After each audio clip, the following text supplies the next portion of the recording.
প্রায় 2 মাস সম্পূর্ণ বন্ধ থাকার পর খুব সীমিত পরিসরে গাজায় মানবিক সহায়তা নিয়ে ট্রাক প্রবেশ করতে দিচ্ছে ইসরায়েল।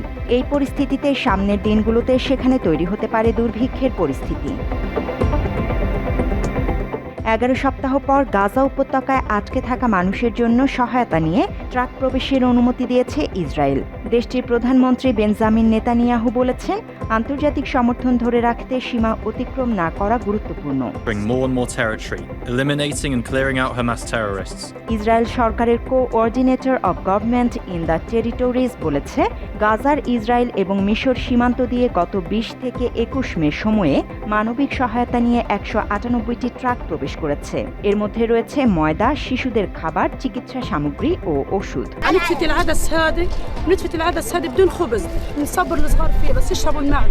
সমালোচকরা বলছেন, প্রয়োজনের তুলনায় এই সহায়তা নিতান্তই নগণ্য। গাজা উপত্যকায় এই মুহূর্তে মোট 20 লাখ মানুষ বসবাস করছেন। চলতি বছরের শুরুতে যুদ্ধবিরতির সময়ে সহায়তা সামগ্রী নিয়ে প্রতিদিন গড়ে 600 ট্রাক প্রবেশ করত।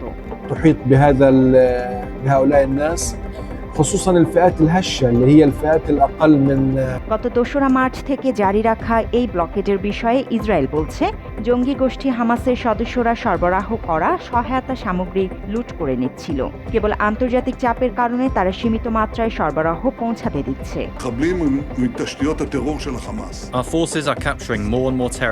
এদিকে ত্রাণ সামগ্রী নিয়ে প্রবেশ করতে যাওয়া ট্রাকগুলোর নানা ধরনের সমস্যায় পড়তে হচ্ছে। বোমা, ভাঙা রাস্তা এবং লুট হয়ে যাওয়ার মতো বিভিন্ন ধরনের জটিলতার মধ্য দিয়ে যেতে হচ্ছে তাদেরকে। তাছাড়া জ্বালানির ঘাটতি থাকার কারণে লোকজন ময়দা নিতে পারছে না কিংবা হিমাগারগুলো চালু রাখা যাচ্ছে না। সীমান্তের পেছনে তৈরি করা হয়েছে বিশাল বাফার জোন। কয়েক সপ্তাহে বিশ্ব খাদ্য সংস্থা মিশর, ইসরায়েল এবং জর্ডান সীমান্তে 1,16,000 টন খাদ্য সামগ্রী প্রস্তুত রেখেছে। এদিকে UNRWA বলছে, খাদ্য সামগ্রী বোঝাই 3,000 ট্রাক যাত্রা করার জন্য প্রস্তুত হয়ে আছে। For the last 2 days, an opportunity to reinstate some of the humanitarian assistance. তবে বিতরণ পয়েন্টে কার্যক্রম অনেক ধীর। বর্তমানে খোলা থাকা একমাত্র বর্ডার ক্রসিং কোরেম শালোমে খাদ্য সামগ্রীর ট্রাক বদল করতে হয়। এরপর ইসরায়েলি সামরিক বাহিনীর অনুমতির আগ পর্যন্ত সেখানে অপেক্ষা করতে হয়। তাদের এই যাত্রা আবার যে কোনো সময় থামিয়ে দেয়া হতে পারে। তার মানে হলো খাদ্য সামগ্রী নিয়ে অপেক্ষার সময় দীর্ঘায়িত হওয়া। মাত্র 30% টাকায় জমির মালিক হয়ে নতুন বাংলাদেশের গড়ে তোলার স্বপ্ন দেখা বাংলা বসতি। The United Nations relief and works agency for Palestine refugee গাজায় গুরুত্বপূর্ণ ভূমিকা পালন করে থাকে।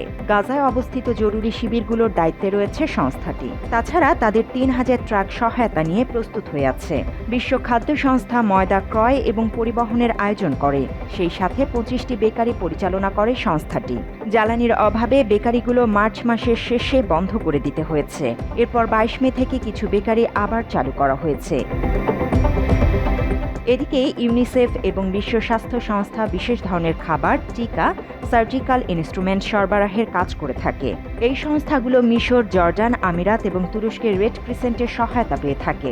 সেই সাথে আন্তর্জাতিক red cross committee, Islamic relief সহ বেশ কিছু বেসরকারি সংস্থাও এগিয়ে এসেছে সহায়তায়।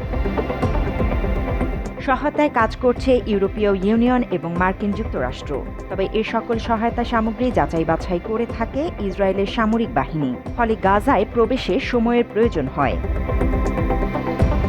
এদিকে গাজা ভূখণ্ডে ইসরায়েলি হামলায় একদিনে কমপক্ষে আরও 79 ফিলিস্তিনি নিহত হয়েছেন। আহত হয়েছেন আরও 2 শতাধিক।